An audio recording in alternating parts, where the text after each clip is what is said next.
Šodien ir 2012. gada 8. aprīlis.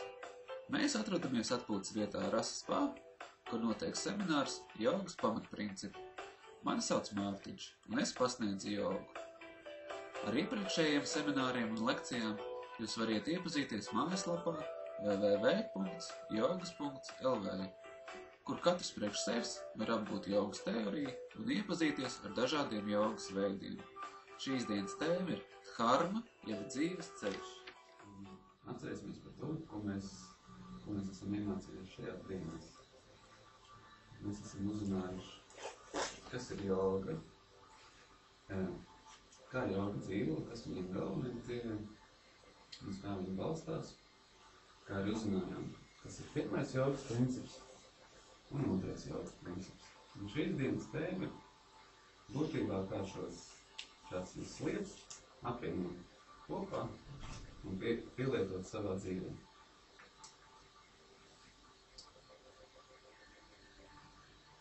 Sāksim ar tiem jogas principiem, ar pirmo jogas principu un otro jogas principu. Pirmais jogas princips tātad bija labestība, tas ir nevienam nenodarīt kaitējumu, bez būtiski iemesli. Ja tas nav iespējams, tad rīkoties tā, kā liek mūsu pienākums. Otrais princips bija loģikas un efektivitātes princips. Proti veltīt visu laiku, enerģiju un apziņu, lai sasniegtu izvirzītos mērķus. Dzīvē ir tādas situācijas, kad liekas, ka pirmais jogas princips un otrais jogas princips savā starpā konfliktē. Tas ir, būtībā sanāk tā, ka viņš ir pretinā viens otram. Piemēram, kad mēs redzam, ka ejam pa mežu, un ja mēs spēsim atmūnot soli, tad mēs nomīdīsim kādu vabolīti, zirneklīti, skudriņu. Bet tajā pašā laikā mēs arī nevaram stāvēt uz vietas, nepastoties uz priekšu. Tas būs tāds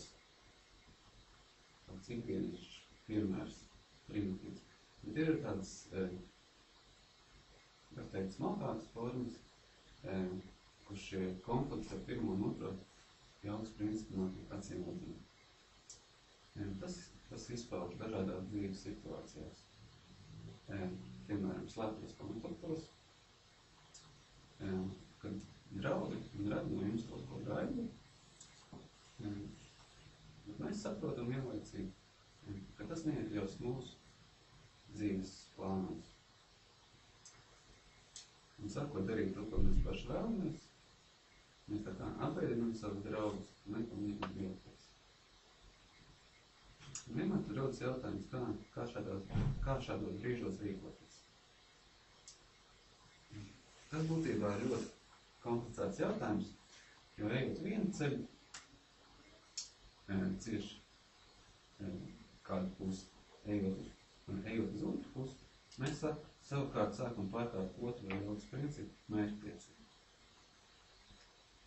Protams, ka jebkurš jogas pirmkārt cenšas izpildīt pirmo jogas principu, labestības principu, proti nenodarīt nevienam kaitējumu.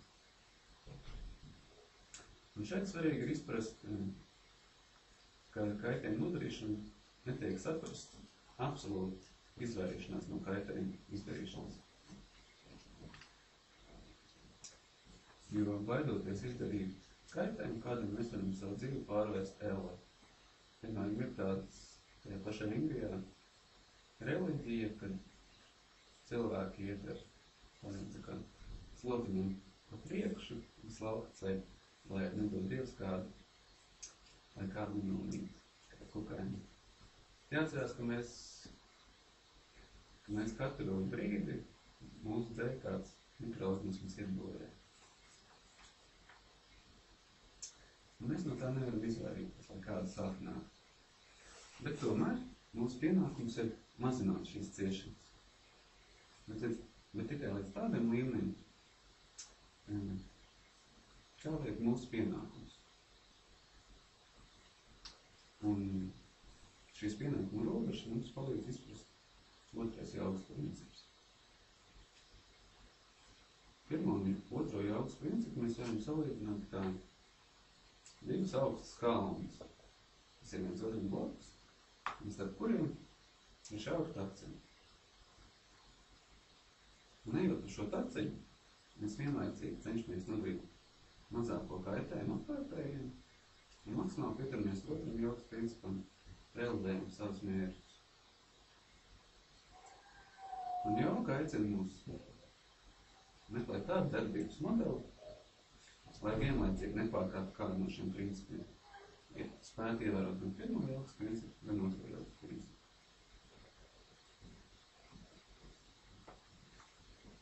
Un tajos gadījumos, kad šie principi nonāk konfliktā viens ar otru, mēs cenšamies ievērot sekojošo. Maksimāli ievērojam pirmo jogas principu un minimāli neizpildam otro jogas principu. Un šo ceļu, kas veidojas maksimāli ievērojot pirmo jogas principu un minimāli neizpildot otru principu, sauc par dzīves ceļu, jeb kārmu. Tas ir no sanskrita vārds. No sanskrita šāds tas svešs vārds. Vārdam kārma arī plašāka nozīme, bet viena nozīme šī dzīves ceļš. Tad, ja mēs sekojam savai kārmai, mēs maksimāli izvairamies no iespējamām ciešanām, ko mēs varam radīt kādiem, un kas var nodarīt mums ciešanas. Un vienlaicīgi gūstam prieku, laimi un priecājamies par dzīvi. Karma ir tāds dzīves ceļš, kas noved mūs pie augstākām garīgām virsotnēm un palīdz sevi labāk iepazīt. Jāpiebilst, ka ātri un viegli un uzreiz atrisot karmu ir reta veiksme, tāpēc mums ir jābruņās ar pacietību un gribas spēku. Kas mums vēl jāatcerās? Ļoti būtiski. Mums jāatceras, ka mēs visi esam brīvi. Un šis būtībā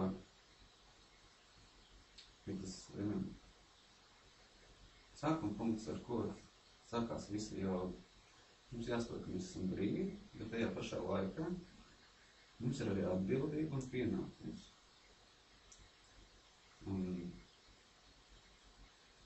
šīs robežas, kurš ir jūsu pienākums, katram ir ļoti individuāls. Lai to sajustu, jums ir sevī jāieklausās un jāsievi, kur ir jāapstājās un kur ne. Jāklausās tā kā savai iekļbalsī, jāpiemēro šis pirmais jogas princips.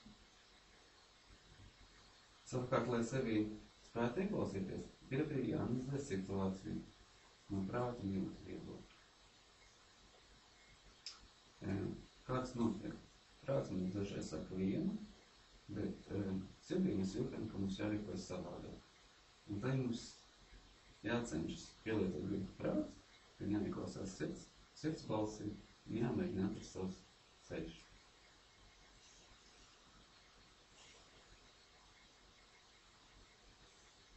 Un ir ļoti būtiski atrast šo harmoniju starp prātu un jūtu.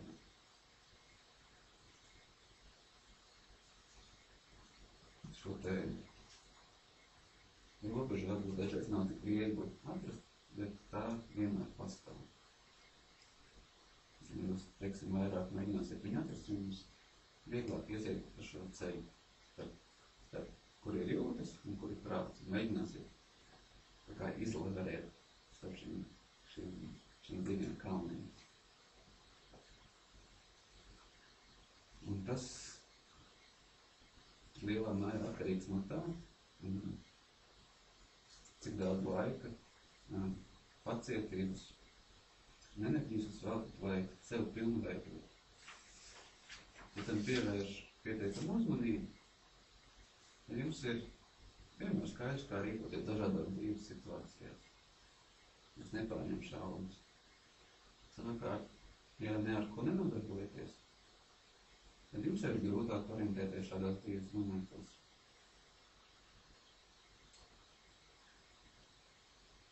Bet tajā pašā laikā nedrīkst arī nonākt galējībā, ka tieši, ka pilnībā aiziet loģikā un efektivitātē, vai pilnīgi aiziet labestībā. Piemēram,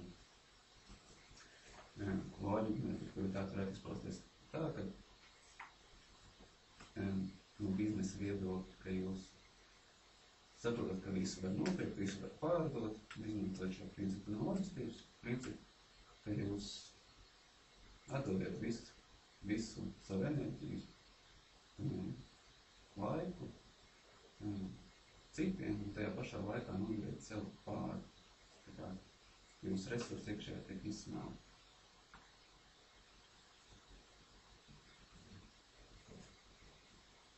Un kas mums palīdz nenonākt šajās galībās? Kas mums palīdz? Pienākumu izpratni. Piemēram, ja pienākums mums liek ar rokām, ņemt rokās automāti, nesargāt dzimteni, proti mēs esam karavīri, tad mums pienākums pie tā rīkoties. Ja mums kaut kas apdraud, tad mūsu pienākums ir aizsargāties. It kā no vienas puses nedrīkst nevienam nodarīt kaitējumu, bet no otras puses pienākums ir nelaist šo ienaidnieku sev klāt. Un ja ienaidnieks nepadodās, jūs viņu no sākuma, teiksim, brīdināt, ja viņš nepadodās, tad jūsu pienākums viņu ir iznīcināt.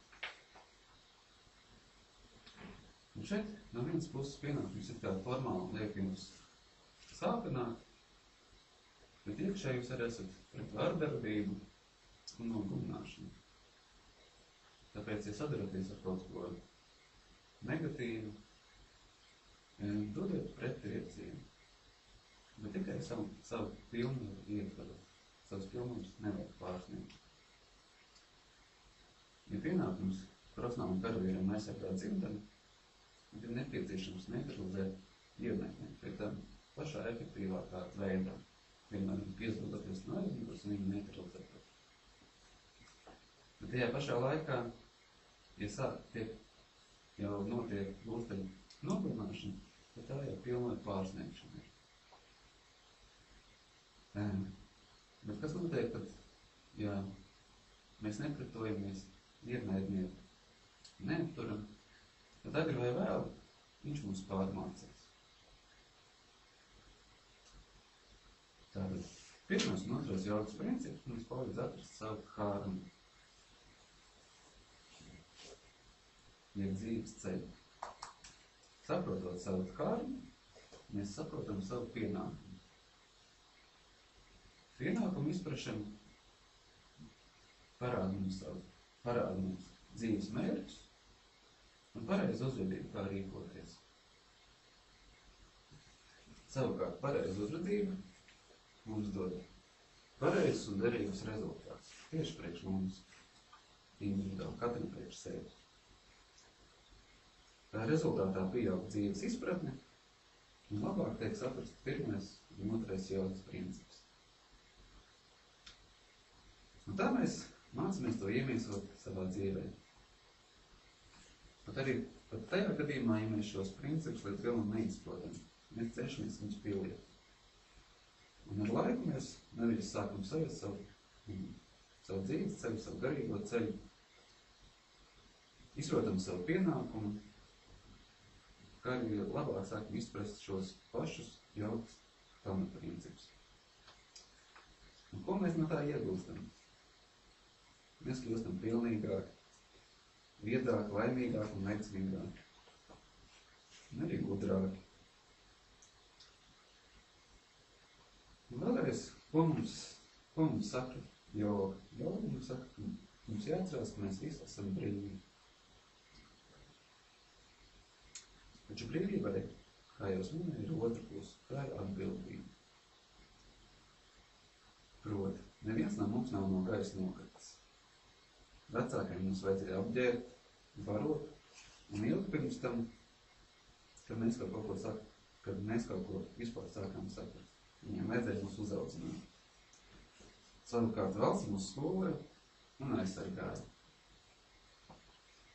Arī apkārtējie draugi mūs ir pacietuši un dzīves draugi atbalstījuši kā varējuši.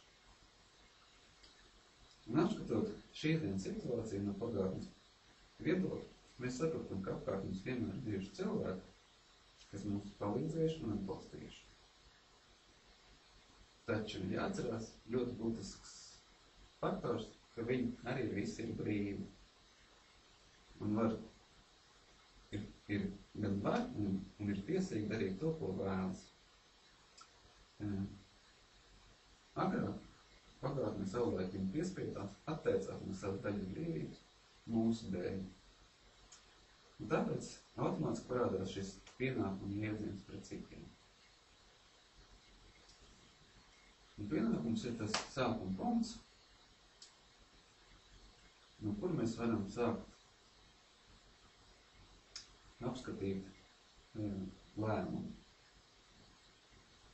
Un tikai pēc tam mēs varam savā dzīvē ieviest pirmo jogas principu un otro jogas principu. Pienākums tā kā sākuma punkts, pēc tam ir uzdevums, mērķi, un tālāk mēs izdomājam ceļu, kādu mēs viņu ejam. Tātad pats pirmais, ar ko sākas lēmumu pieņemšana. Tas ir, ka mēs atceramies, ka mēs esam brīvi. Un ka cilvēks nav robots, kas darbojas pēc noteikta algoritma.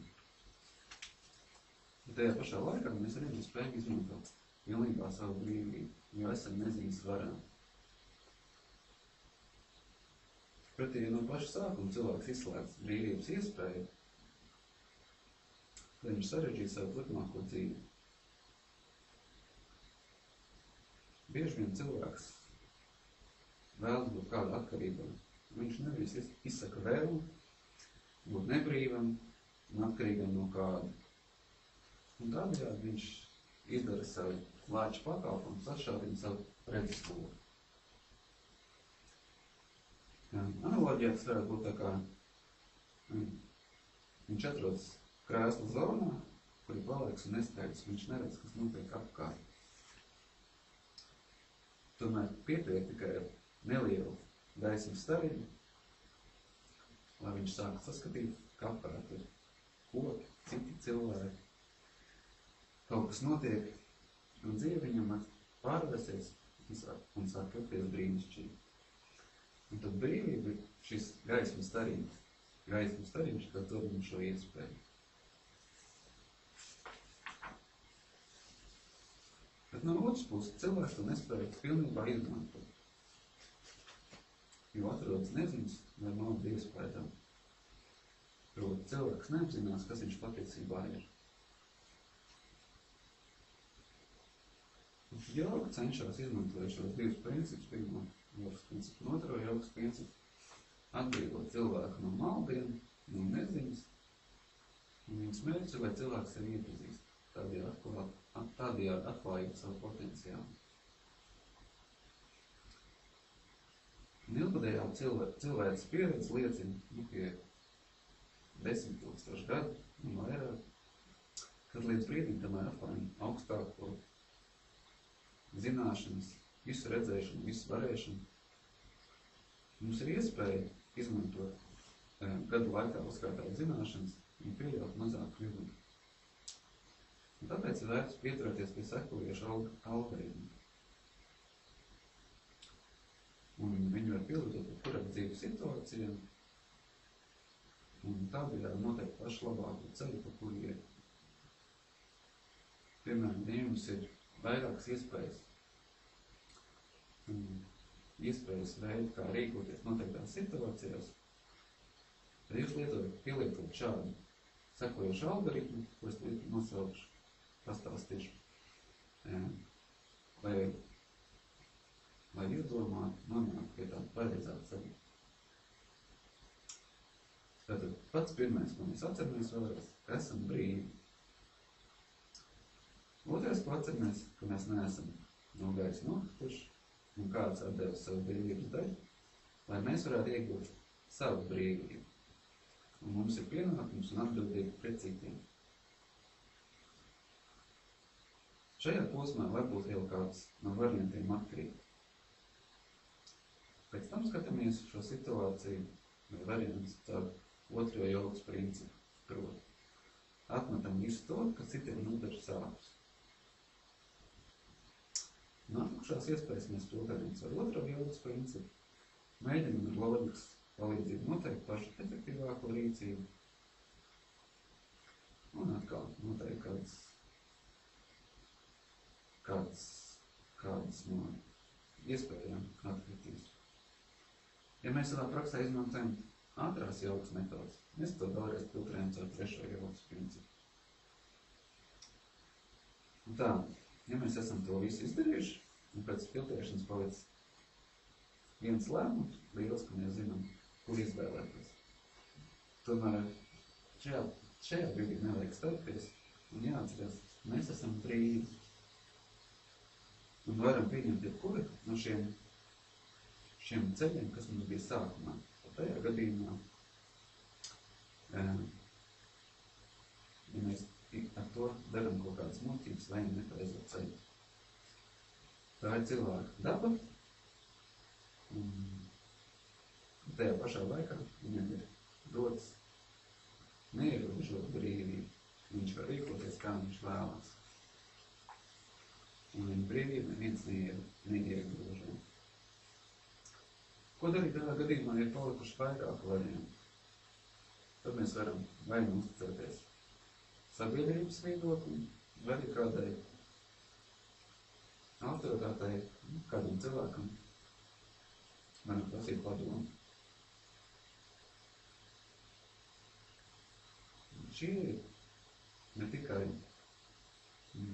lēmumu pieņemšanas principi, bet tie būtībā tā dziļāk skatās ir visuma principi. Un pielietojot šos algoritmus dzīvē kļūst efektīvs un var sasniegt visu, ko vēlas. Un vienlaicīgi viņš arī minimāli ierobežo apkārtējo brīvību.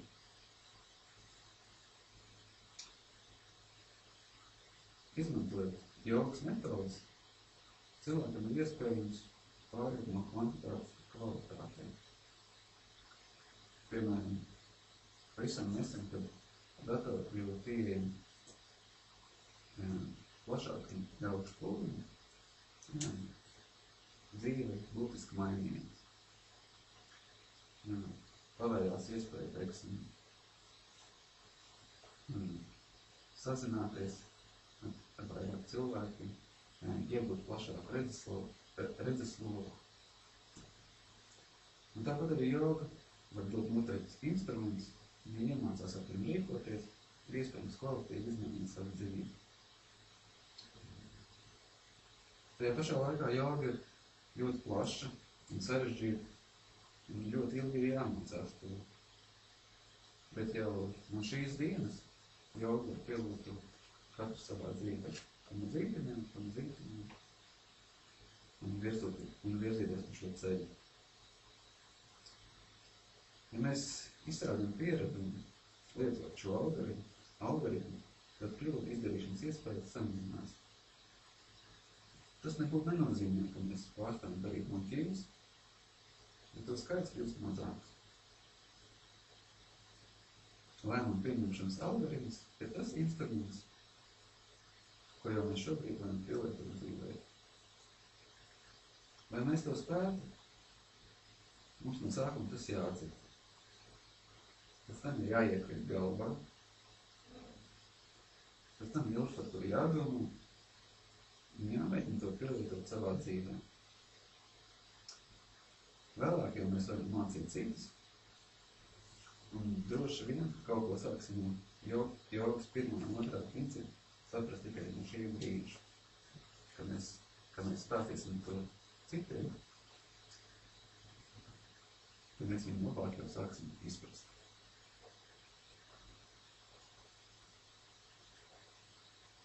Bieži vien rodas jautājums pašam sev, vai es esmu pareizi dzīvojis,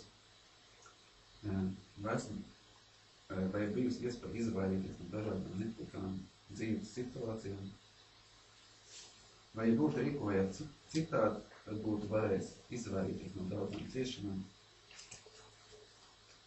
Tie ir tādi jautājumi, ko mēs diezgan bieži sev uzdodam. Protams, ka ir kaut kādas lietas, kas mums uzskata no gaisa, kā sniegs šodien, kas ir neatkarīgs no mūsu rīcības. Bet neatkarīgi, kā mēs rīkojamies, mēs arī esam iesaistīti šajos procesos. Tomēr ir situācijas, ka mēs skaidri varam pateikt, esam bijuši par pamatu tam, lai izristu uz savu sādi šo vai to šādu vai tādu negatīvo pieredzi. Un rodas sekojuši jautājums, vai iespējams nākotnē no tā izvairīties. Un šie jautājumi mūžīgi esam rīkojies pareizi, vai es varēju darīt savādāk. Viņi tā kā provocē mums vainas apziņu. Un vainas apziņa ir ļoti bīstama emocija. Ja tā tiek sajūta, tad jāsāk darīt kaut kas labs. Tā enerģija, kas rodas no vainas apziņas, ir jānovirz nevis sevis šrausmēšanai, bet konkrētās darbībās, kam ir pretējs raksturs. Piemēram, bijat ļauns vai kaut ko sliktu izdarījāt, kļūstiet labs vai paveiciet kādu labu darbu, kādam palīdziet. Vainas apziņa ir ļoti graujoša. Tāds sava veida mazakisms, ka jūs visu laiku sevi pārdedzināt. Un atrodoties šo emociju varā, jūs kļūstat kā zombijs, jūs esat vien vājāks un ievainojamāks. Un šīs emocijas iespējā nokļūsiet ar vien sliktākā stāvokli.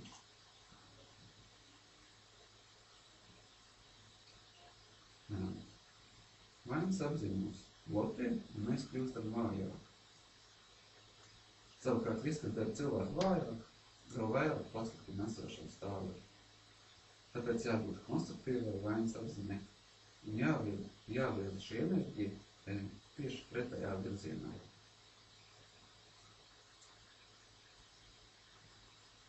Jā, svarīgi būt paštaisnīgi pret sevi, jāanalizē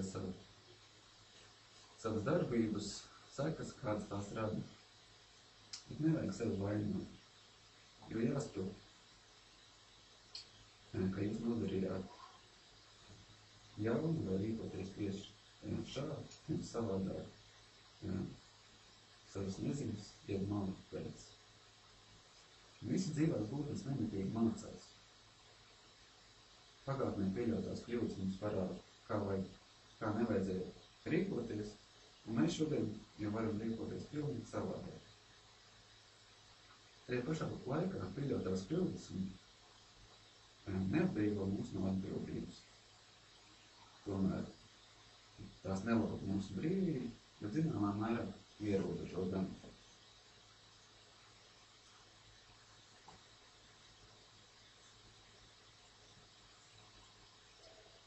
Vēlreiz mēs apskatīsim pirmo jogas principu, kas ir nenodarīt nevienam sāpes bez nepieciešamības. Bet ja tādas iespējas nav, tad rīkoties tā, kā liek mūsu pienākums. Un pienākums ir tas ceļš, pie kā mums jāpieturas. Un šeit arī parādās viena no Hārmas skaidrumiem, tas ir pienākums. Tā var būt mūsu profesija, dzīvesveids, uzvedības modelis. Tas, kas mums ir pieņemams. Ja mums esam profesionāls karavīrs, tas nozīmē, ka mums jāpielieto ieroči, lai aizsargātu dzimteni. Un ja saskaties ar situāciju, kur prasa pārkāpt pirmo jogas principu, tad tikai līdz tai robežai, kurai to varam darīt, ko mums norāda mūsu pienākums. No otras puses, mums ir arī otrais jogas princips, kas nosaka, ka nedrīkst velti šķiest laiku, un ka visu enerģiju un apziņu jāvēl tikai tam, lai sasniegt izvirzītos mērķus. Un viss tas, kas mums attālina no mērķu sasniegšanas, ir jāatmet. Un šeit ar mērķi var arī saprast dzīves mērķi. Proti, ka harmonija ir tas ceļš, kas ved mūs uz mērķi. Ja pildot savu pienākumu, mēs spējam sasniegt savu galveno dzīves mērķi.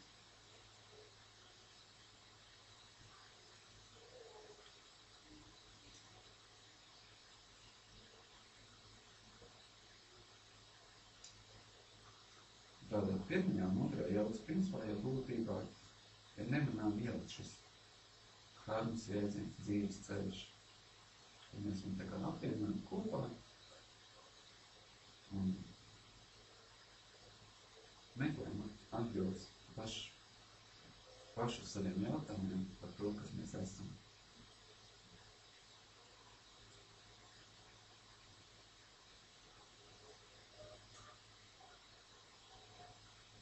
Un jau piedāvājums soli pa solim apskatīt, vai tas, ko jūs dariet, ir jūsu pienākums. Piemēram, ir kāda dzīves situācija, un jūs skatāties cilvēkiem priekšā. Pirmo jautas principu, otro jautas principu, pielietot to un skatās, kas no šīs situācijas, kā šī situācija izvēršās, vai tā ir pareiza vai nepareiza. Un turpmāk pielietot šo divus principus, cilvēkam ir iespēja uztvert to šādot atceļu, kur ir robežas starp pirmo un otro jautas principu.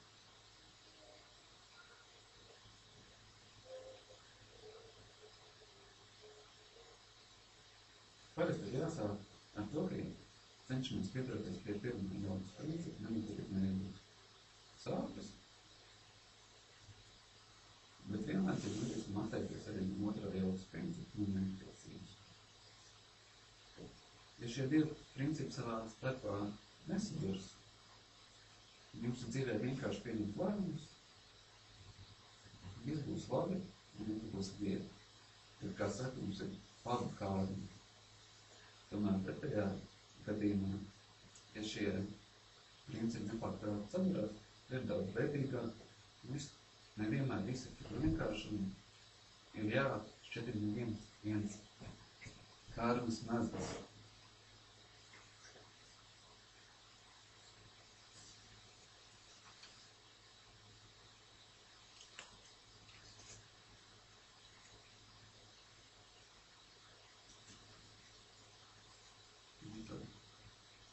Sākumā šķiet, ka tas ir diezgan filozofisks jautājums. Kur ir pirmā vista vai ola? Un kā lai atbild šo jautājumu? Lai uz to atbildētu, mums par pamatu jāņem tas, kas mums jau ir tā situācija, kurā mēs atrodamies. Tās lietas, tos principus, ko esam formulējuši līdz šim, pirms tam pat sākām nodarboties ar jogu. Mēs visu daram, kā līdz šim, ierastajā gaitā, pieturamies pie tiem pašiem principiem, dzīves modeļi, strādājam tajā pašā procesā, visu daram tieši tāpat. Bet pakāpeniski mēģinam maksimāli pieturēties pirmam un otram jogas principam. Un pielietojot šos principus, mēs sākam redzēt, kur kļūdāmies, ko daram nepareizi, un mums daudz skaidrāk iezīmēs, ko nepieciešams korrigēt un mainīt. Un tā pakāpeniski nonākot tuvāk harmas izpratnē, jau daudz precīzāk var noteikt jums sajūtu jautas pirmā principu un otrā principu robežas, kur neatbīvs satiekas.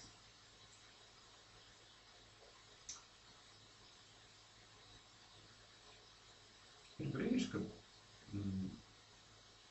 mēs pēkšņi apzināmies, ka tas, ar ko nodarbojamies, nesniedzamies vairs gandarību. Tas var būt gan profesijā, gan mājās, tas var būt arī dzīvesveids, kāda hobija. Un harmija dzīves atceļi par kuru mēs ejam, paredz, ka dzīves ceļš nav kā taisni plata šoseja, kur mēs braucam, bet tas drīzāk ir tāds līkumots kalnu ceļš. Un viņai ir daudz asu pagriezienu. Ja mēs laicīgi tos pamanām, tad esam laimīgi un maksimāli izvairamies no ciešanām. Savukārt, ja tos palaiž garām, tad ciešanas ar katru brīdi pieaug. Un katram ir individuāli. Tā ir atcīm, kuru katrs iet pats. Un dzīve.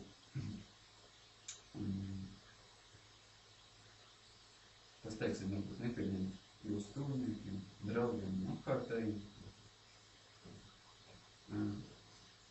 Vai jau tieši pretēji, ka ir savu dzīves stilu, savas domas, jūs uzspriežat kādam citam. Tas ir bezjēdzīgi, jo katrs no mums ir individuāls. Bieži vien uzskata, ka būtu ieņemt labu amatu vai augstu stāvokli sabiedrībā, ka vienmēr jāiet un jātiec uz paaugstinājumu. Tomēr joga norāda uz kaut ko pavisam citu, ka jāiet uz savu kārmas ceļu. Šis ceļš kādā momentā var norādīt, ka jāatsakās no savas karjeras, piemēram. Bet, ja to nedara, tad jāatsaka. Tad nākotnē var saskaties ar ciešanām. Jūs varat ieņemt šo posteņu amatu, bet tajā pašā laikā tas ir nepieņemami pašam priekš sevis. Jūs nejūties varmīgi un piepildīti. Neviens jau negaida, ka cilvēks jau no vienam atradīs savu kārmu. Mēs pa šo ceļu ejam panu zītiņām, mēģinām uztaustīt. Un ejot, nonākot uz šī ceļa, mēs arī iepazīstam un garīgi arī attīstamies.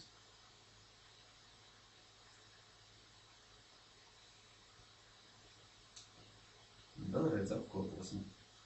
Pirmais un otrais jogas princips mums nav pēc kārmas iepazīšanas. Kārma izprašana dod pienākumu izpratni, savukārt pienākumu izpratni parāda pareizās darbības un rīcību. Pareizā darbība dod nepieciešamas rezultātus. Mūsu dzīves izpratni pieaug. Un tā rezultātā mēs varam labāk saprast pirmo un otro jogas principu. Bet ja mēs to nespratam līdz galam, mēs to piedodam tik un tā savā dzīvē. Un tādēļ ar laiku neskaidri, droši sākam sajust savu garīgo ceļu. Un tas mums iedod daudz skaidrāk jogas izpratni. Un tā, ejot tā kā apli pārplumi, jogas pilnveidojas ar katru apli, kļūst viedāks un mainīgāks.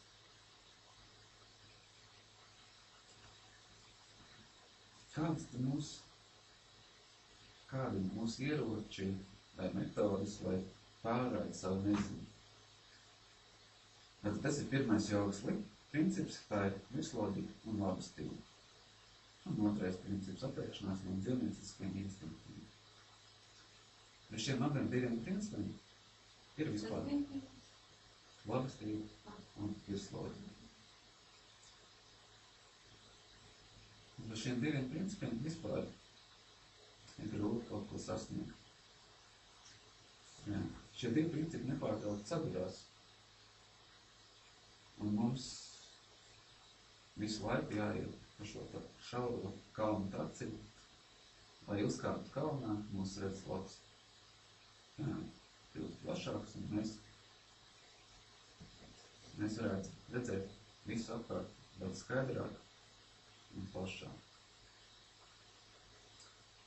No vienas puses mums jābūt efektīviem un kaut kas jāsasniedz, tad no otras puses šī ir pats efektīvākais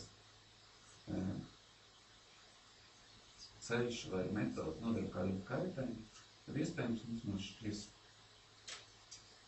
rīcības ir jāatsakās, jo no augstāku skatu punktu, tā nemaz nav tik efektīva. Piemēram, ja mēs ražojam kādu produktu, tad vienlaicīgi lēti un lielos apjomos, bet vienlaicīgi piesārņojam dabu, tad šī neskaitās pat efektīvākā darbība. Varbūt labāk būtu ražot mazākos apjomos, bet mazākos apjomos un dārgāk, bet nodarot mazāk kaitējumu dabai. Svarīgi ir atcerēties, ka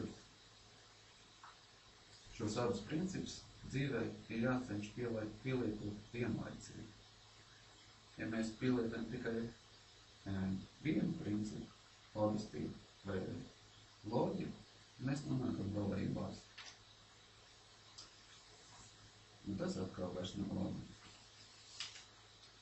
Piemēram, mēs izmantojam otro principu. Šādā situācijā mums ir vēlme būt bagātiem. Ko mēs varam darīt? Mēs varam 20 gadus cītīgi strādāt un nopelnīt savu kapitālu. Vai arī varam šo kapitālu iegūt uzreiz, aiziet uz banku un paņemt finansiet. Vai ne?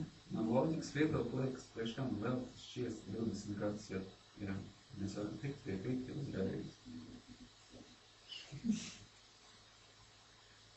Un otrais princips mums saka, kāpēc grūti sūri jāstrādā, ja es varu visu privatizēt, kādam kaut ko atņemt un dzīvot bezrūpīgi un šķietami bez rūpēm. Bet tā ir tikai sevis maldināšana. Tāpēc, ja mēs kaut ko nozodam, kāds cieši, un būs neapmierināts. Un šajā gadījumā tas būs tikai laika jautājums, ka ciešanas kā bumerangs atgriezīsies pie mums pašiem. Kāpēc tā notiek? Šeit ir pilnīgi loģiski atbildi. Ja mēs ar savu rīcību un darbību veidojam zināmus spēles noteikumus. Mēs šos spēles noteikumus varam labprātīgi kādam piedāvāt, vai ar varu uzspiest. Bet vienlaicīgi, nosakot šos spēles noteikumus, mūsu spēkos nav palikt ārpus spēles. Proti, ja mēs kādu apzodam, tad automātiski pieņem iespēju, ka kāds mums aplaupīs arī. Vienīgais izņēmums ir tad, ka mēs pildam savu pienākumu, kad mēs atradam, bet pienākumu savu pilnvaru robežās. Un tad rodas tāda interesanta situācija, kad mēs atrodamies it kā ārpus šīs spēles, ārpus katras robežām. Tad vēlreiz otrais jaukas princips, mums ir vajadzīga nauda. Mēs to varam sagādāt, paņemt kādu ātro kredītu vai kādu sagaidīties stūri. Bet tas ir pretinā pirmajam jaukas principam, proti mēs nodaram vai no kaitējumu kādam citam, vai arī sev. Tāpēc tas nav piemērots. No otras puses, arī visu mūžu strādāt zem apmaksātā darbā arī nedara. Tāpēc, ka ir augstu apmaksāta darbs, un kāpēc mums jāstrādā zem apmaksātā darbā, ja var nopelnīt vairāk. Un šeit ir jāpielieto savs prāts un jāpadomā, kā sasniegt savu labāko risinājumu. Un ir tāds noteikums, nerakstīts likums. Tajā gadījumā, pat tad, ka jūs atraduši savu sapņu darbu, jums jau no rītdienas jāsāk meklēt cits labāks. Šajā gadījumā jūs izmantojat otro jaukas principu. Tas ir nepieciešams, lai jūs vienmēr zinātu savu cenu. Regulāri jāinteresējas par to, kas notiek darba tirgū. Pat tad, ja šajā darbā viss apmierina, tam par iemeslu tas, lai jūs vienmēr būtu lietas kursā, un jums būs plašākas iespējas kā nākotnē rīkoties. No otras puses, iedomāties situāciju, ka esat jauns darbinieks, atnāciet uz darbu, esat pieņēmis šo darbu piedāvājumu, jums ir automātiski arī pienākums pret darba devēju. Jums noteikti kaut kāds laiks šajā darbā jāpastrādā, jo pretēji jūs pārkāpjat pirmo jogas principu, un jo jūs atnāciet uz darbu, pasādājat mēnesi neiet projām, tad darba devējiem atkal jāmeklē jauns darbinieks, jūs pat tērēs laiku, radīt ciešanas būtībā, galvas sāpes. Un tad nobeigumā, par ko jūs runājat. Ja mēs maksimāli ievēram jogas principu, esam labsirdīgi un mērķtiecīgi, bet vienlaicīgi esam godīgi un atbildīgi, gan pret sevi, gan citiem, pildam savu pienākumu. Mēs vienlaicīgi arī baudām dzīvi, palīdzam citiem un iepriecinām apkārtējus. Bet vienlaicīgi sasniedzam savas dzīves mērķus. Esiet sveicināti! Mani sauc Elīna. Ja arī jūs vēlaties uzzināt par dažādiem jogas veidiem un iepazīties ar jogas teoriju un praksi, aicinām jūs apmeklēt mājaslapu www.jogas.lv, kur ik viens bez maksas var apgūt jogu priekš sevis. Aicinām arī visus interesantus apmeklēt jogas nodarbības, lekcijas un seminārus. Praktiskās hatha un grija jogas nodarbības notiek katru sestdienu un svētdienu atpūtas vietā Rasa